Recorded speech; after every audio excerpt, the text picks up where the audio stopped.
There it is. The old logo back in action. Rodman's doing something over there. I don't know. Phone was ringing. Thought I could get to it before we went live. Nice. No. Not a chance. Let me double check, make sure the feed looks legitimate. Looks all right. Hopefully. Welcome, everyone, back to the Exhale Outdoors podcast. I'm your host, Eric Strauss. I am here with Rodman Lees, our other host. How's Good it going, evening, Rodman? Eric. Going, can't complain. Good evening, indeed. I can't complain either. It's been a good day. Just had some brass ring. Can't complain about that. Man, they know how to cook a burger. That's spicy blue cheese. There you go. What'd you get? Bacon burger? Bacon burger, man. It's kind of my go-to. There you go. Solid place. Check them out if you need a good burger. Bam. Smoky, windowless burger joint. Perfect. You know. So today is all about a new product out on the market. Boom. Just hit the shelves. They just started shipping out. We just got them at Florida Freedivers, and that is the Headhunter Guerrilla Sling. This is version 3.0. This is the newest, latest, greatest Guerrilla Sling. You're about to take my eye out, boy. So this is a new product from Headhunter Spearfishing out of Fort Lauderdale. Out of Fort Lauderdale, right? Yep. So we're going to take a peek at this bad boy, see some of the cool trick features that are on there, see what's changed since V2. Gotcha. Yeah, so like you're saying, this is the version 3, so there's been 2 previous versions. So the first one was a metal version, and it was about the diameter of this back part right here. Very, very popular. There's very few products that revolutionize anything in spearfishing. It is fair to say that product revolutionized spearfishing slings. That's not an understatement. It was the first of its kind. It was the first of its kind. And it was the first sling that cost $200. Yeah. Before that, they 10x'd it. You know, before that, a sling was $20. All of a sudden, they were selling a $200 sling. You want to talk about a gamble? You know, creating a market. There's nothing in that price range before, and a lot of people were buying that with a reel and 2 reel compatible sling shafts. Out the door, that was $400. Yeah. There was nothing on the market at that time that was anywhere near that. But basically, it was very similar to this. It was a metal base like this with the, we'll call it a shark fin. That grip, it's not a pistol grip to be held like that. Everybody grabs it like that. By the way. Yep. You grab it around the body of it, and then that acts as your hand. What's nice about it is I can almost let go and pull it. There's a giant warning sticker that comes on it that says never pull it back out of the water, which is probably a good idea. Yeah. You don't want to slip and send this thing into your head. But No. So don't do that. Do as I say, not as I do. But that was insanely popular. They came out with a version 2. All wood now, so no metal at all, which was nice because they could make it all in-house. They didn't have to worry about getting any extruded metal, anything like that. So they now control basically 100% of the, the product flow, which is good, the manufacturing at least. So that was cool. They changed it though, where they put it, if it makes any sense, on its edge. So instead of it being flat, if it's a 2x4 down on the wide part, it was a 2x4 on the upside. So the difference maybe between a USA spear gun and a Euro gun. I was just going to say that. Yeah. So there was that. Again, wildly popular sling. That sling sold really well. A lot of people loved it. But the main complaint was it just didn't fit in the hand like the old one. You couldn't wrap your hands around it. You couldn't get a good grip. You could get away with it because that shark fin design is so well made that you don't really. It was okay that you couldn't really. And I got fairly large hands. It's not like I could get just the pads of my fingers around the bottom of it. Yeah. It was, it was every bit like that big. It was pretty big. Yeah. It actually had finger grooves cut into it choils almost. Yeah. So they've gone back to the original grip, which I'm thrilled about. That's the best part. This thing fits amazing in my hand. Maybe the best one yet.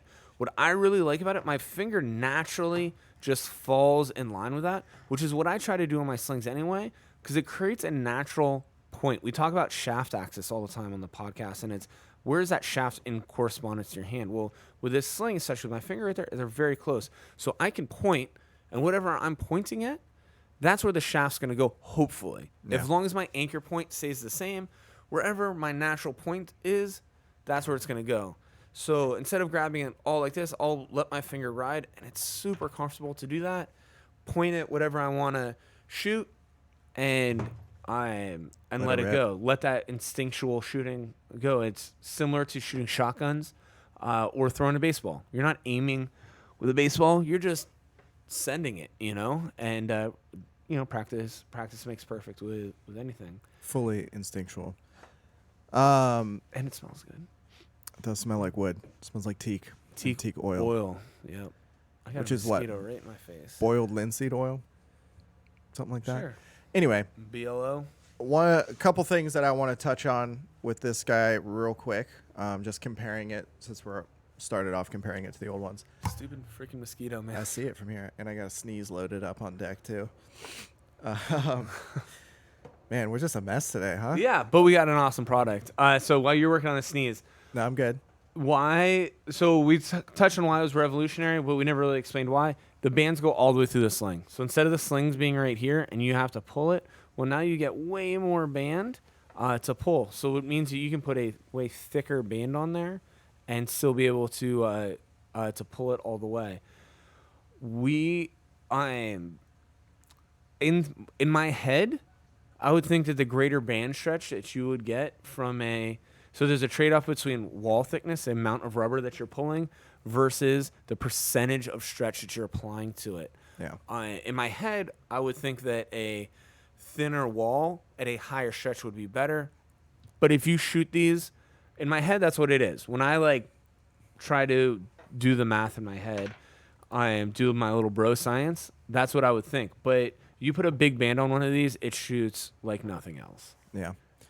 Proof is So- in the pudding. What I was going to say, comparing it to the old versions, or older versions rather, they actually are pretty old now. The V2 was out for a while. Yeah. The aluminum Guerrilla Sling, the version 1, is probably one of the most popular slings ever made.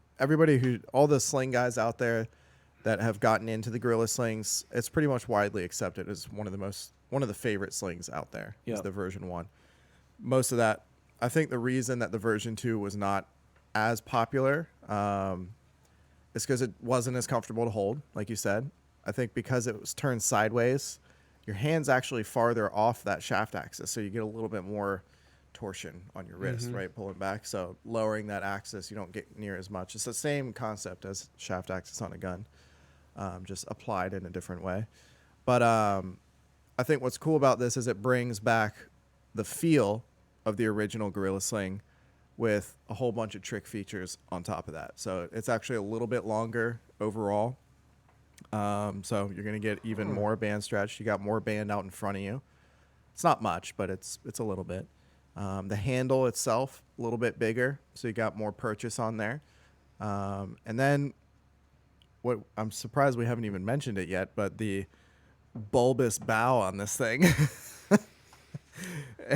It is massive in the front, which is going to do a couple of things.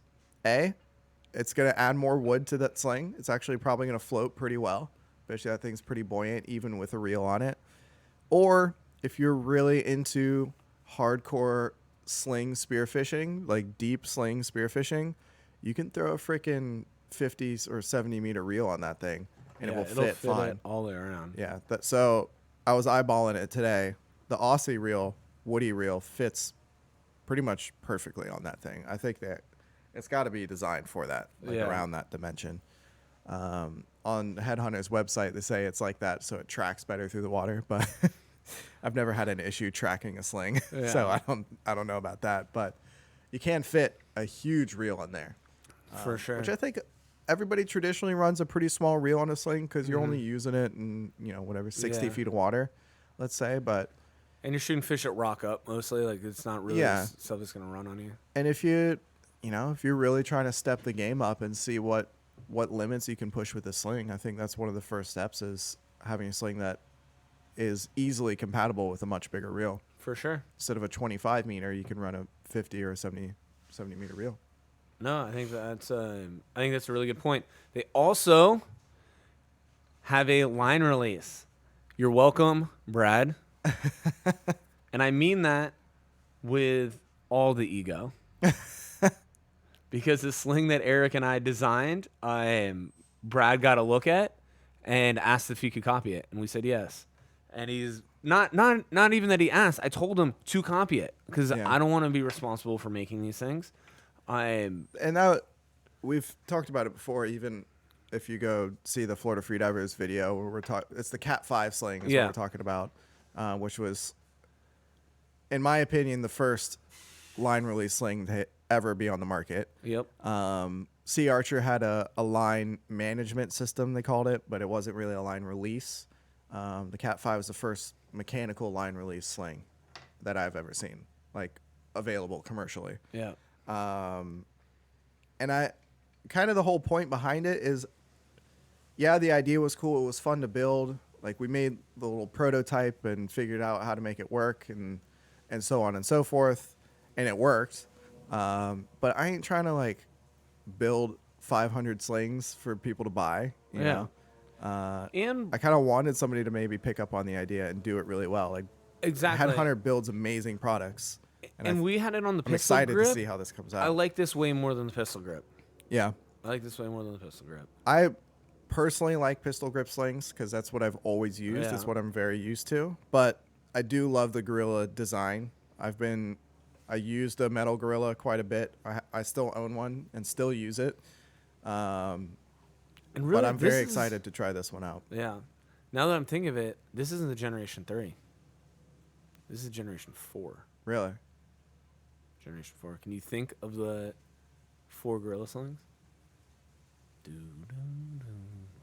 I mean, I know he made like different color ones. Yeah, so there's the 2 different metal ones. There was an issue with the handle slipping. So he redesigned the metal one, and they went from gray to black or black to gray, whatever it was. I think it was black to gray. Black to gray. Black to just anodized. Yeah. So really, you can make an argument that this is the 4th iteration. Design-wise, like real design-wise, we'll call it. It is the 3.0. Yeah. That's the official title of it. So kind of to touch base a little bit more on that line release system, if you want to turn it around, you can see that slot cut out of the band or out of the stock there. It's right on the underside of the handle. So if you flip the sling around and show the handle side, there's 2 bolts in the top of the handle there. That handle actually unbolts from the top. You can remove that handle.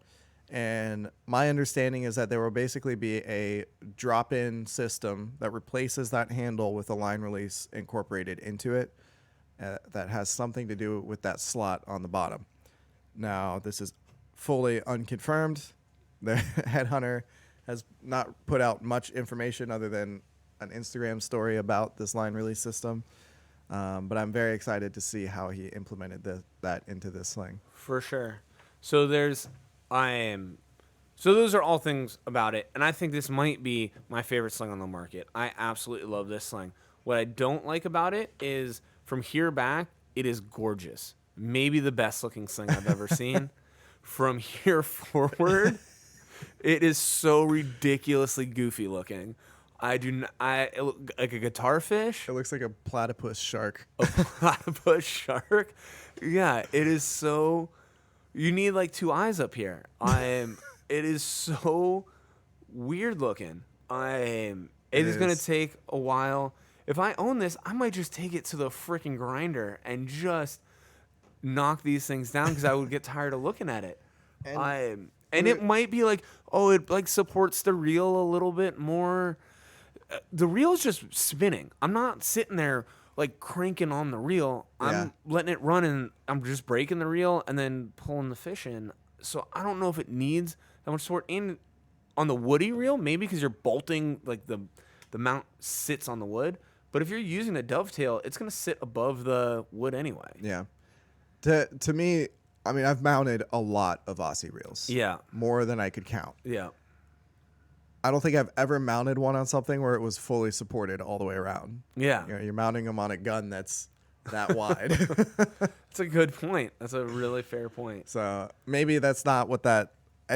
the whole design in the front is just looks weird. I'm trying to come up with an excuse for them. That was my only excuse, was that it fits an Yeah. Aussie reel like to the to the millimeter almost. I don't know. Here back, gorgeous, absolutely gorgeous. I am from here forward. I can only imagine that it has something to do with extra flotation for bigger reels, or just reels in general. I mean, again, I'm making up excuses for it because that's all I got. Yeah, I don't know. The next one is, let's say you ditch the reel, so you're gonna take this off and Yep. you are running the line release. Uh-huh. A fair point. I've never seen it. I didn't get a chance to see it on the story. You know, it's such a tease. That, you put it on the story, you miss it that day, it's gone. But it's clear the writing on the wall that you have a spot for it. I don't know if they're gonna pin it all the way through. That's a huge pin to run straight, to drill straight. I guess in a drill press, it's not the end of the world, but whatever. That's not something you're gonna do at home. Let's say you remount it. If the wrap is here and you're gonna put a pin or something to wrap around, maybe you're wrapping around the whatever, like the cone in there to wrap it. That's a ton of wraps. Yeah. And just messing around with the Cat 5, because we've gotten to play with it a lot, the more wraps you have, even when you're trying to wrap it super loose, the more wraps you put on there, the more pressure is getting put against the wheel. If you go look at a Cat 5, I think we have a video of it. I think Florida Freedivers has a video of it. Go find the video. But it's basically like a propeller in there, a 3-bladed propeller, a Ninja Star, and that line is pressing against a shaft. Once the shaft's released, it can spin freely, dropping the line. But the more wraps you put on there, the more it's pressing on the sling. And just the wraps, when you're pulling it back, you can feel it, and you can feel it when you let go, that you're not getting that speed and really that power. Yeah. that you almost have to like wrap it and then pull the line release back to like get the slack back into it. Yeah. But I don't think whatever design he's got going on there is incorporating that same style of line release. I do think that it's completely different. Nice. So I think the idea of a line release, may or may not have been. Well, now I'm super instilled. curious because I don't know how else you would do it. Yeah. Unless you did like the old like the green handle Rob Allens, where you had like the floating piece and then the cam hook. I think it's it's got to be something along those lines. Gotcha. So. Which I think we've been talking about Cat 5.2, Category 7. But that's how I would do it. I would think that if you have that little Cat 5.2, more cats than you can count. that bar in there, like that green handle, that would take some of that pressure off. I don't know if it would, because it's still, that cam's still pushing on the bar, which is pushing on that. But I have some ideas. Nice. I've been brainstorming. I think if you did it like on a ball bearing, that would be really cool. That's actually one thing. So when we brought the Cat 5 to the Blue Wild Expo last year, Yep. And Brad came over and he was checking it out. And that was when we kind of originally talked to him about it. He actually builds those Cat 5 slings. And he said that he had played around with basically doing the same exact thing. Nice. The same style line release, like that sort of genre of line release, as far as it's kind of like the old, like the C4 spear gun line releases. Have you ever seen those? They like toggle on the shaft. They actually work pretty well. But anyway, he said he couldn't overcome that friction issue, which for him was kind of killed the idea. And he even played around with, I don't know if he actually built any or if it was just an idea of having little bearings or at the very least bushings on the tip of each of the prongs of the star, so that basically like a roller sear on a trigger mechanism, but so that those little bushings or bearings can roll on the shaft as it's going by it, which I thought was kind of cool, but that's pretty complicated as well. That'd be an expensive part. An expensive part. It's a lot of work, a lot of machining. Just to recap. Here back, gorgeous. Here forward, not. I still think it's the best sling on the market. I'm not out there to look pretty. Although, when I'm spending $200 on a sling, I kind of want it to look awesome. If it shoots anything like the original, Guerrilla Sling, it is so comfortable in the hand. Which it's I can already tell you it's going to be exactly the same shooting wise. Yeah. You know, there's not that much in play with any sling. I would say that it feels better than the original. So I actually think it's a little bit smaller profile. Yeah. I think this thickness wise, on both directions, both X and Y, than the original metal one. I think the original metal one's a little thicker. Nice. To scotch. But awesome sling, to say the least. Really looking forward to getting in the water with it and shooting something. I'm probably going to have to pick one up for myself. There you go. If you want one, check the link. Yep, we got a link down in the description where you can buy one for your very own self. There you go. Quantities are extremely limited. Extremely limited. So thank you guys for tuning in to this episode of the Exhale Outdoors podcast. I'm Eric Strauss. I'm here with Rodman. And we will see you in the next one. See ya.